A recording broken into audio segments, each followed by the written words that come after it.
Halo, saya Dian Maheru. Kali ini saya akan menjelaskan hal yang saya pelajari di semester 2. Kita sering menggunakan komputer untuk mengerjakan tugas atau yang lainnya. Tetapi apakah kita tahu cara kerja dan komponennya seperti apa? Organisasi.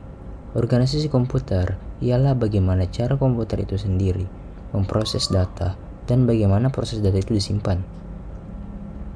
Organisasi melakukan proses jalannya CPU dalam mentransfer data, seperti data disimpan dan diakses dalam memori. Arsitektur. Arsitektur komputer itu sendiri merupakan bagian-bagian atau struktur komputer dan juga sangat berkaitan dengan sistem komputer. Sistem komputer itu sendiri mencakup hardware, software, dan firmware. Arsitektur menentukan jalan dari hardware, bagaimana CPU, memori, dan input-output dijalankan dengan maksimal. Top level.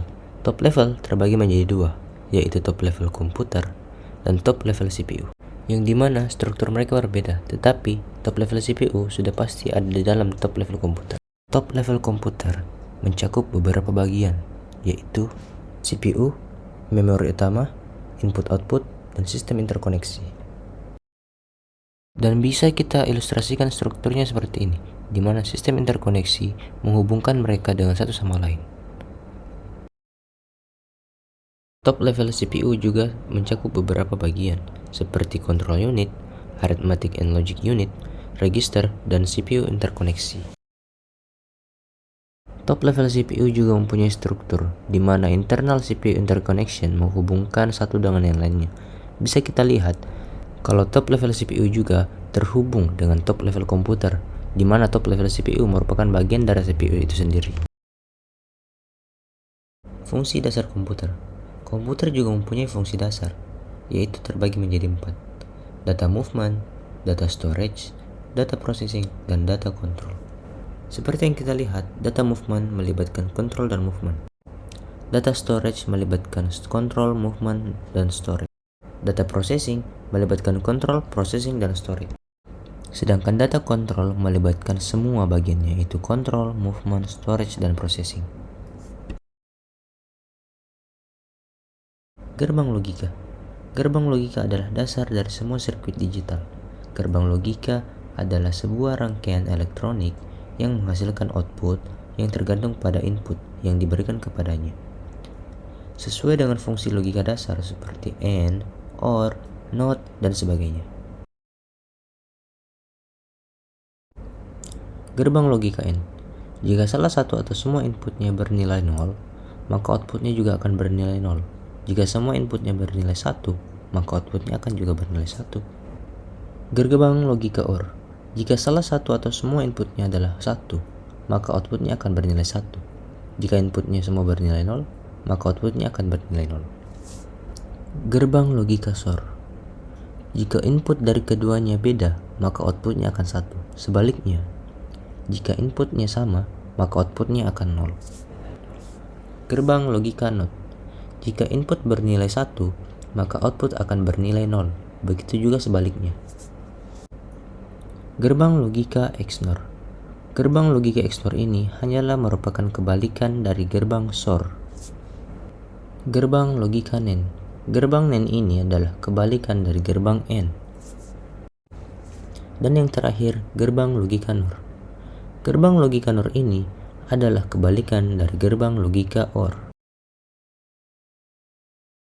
Sistem bilangan. Sistem bilangan adalah cara untuk mewakili angka dengan menggunakan simbol atau karakter tertentu. Ada beberapa sistem bilangan yang sering digunakan di antaranya. Bilangan desimal atau basis 10. Basis 10 mempunyai 10 angka atau 10 simbol, yaitu 0, 1, 2, 3, 4, 5, 6, 7, 8, dan 9. Bilangan desimal ini atau sistem desimal sering digunakan dalam kehidupan sehari-hari.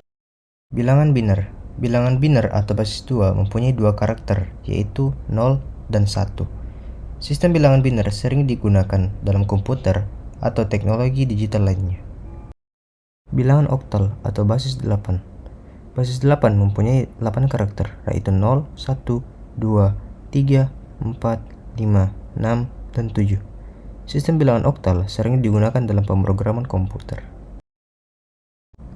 Sistem bilangan heksadesimal atau basis 16. Basis 16 ini mempunyai 16 karakter, yaitu 0, 1, 2, 3, 4, 5, 6, 7, 8, 9, A, B, C, D, E, dan F. Adanya karakter huruf dalam heksadesimal adalah sebagai pengganti nomor atau angka dalam heksadesimal, seperti A adalah 10, B 11, dan begitu juga seterusnya. Komputer. Bagaimana jika kita mempunyai sebuah budget yang cukup atau lebih untuk merakit sebuah komputer atau PC? Terlebih jika budgetnya adalah 100 juta rupiah. Dari saya akan memilih semua komponen-komponen terbaik dari yang terbaik. Seperti ini daftarnya. Jika kita melihat daftar tadi, jika kita menjumlahkan semuanya dan mentotalnya, harga dari keseluruhan adalah 97.500.000 rupiah. Mungkin itu cukup penjelasan dari saya, dan sampai jumpa.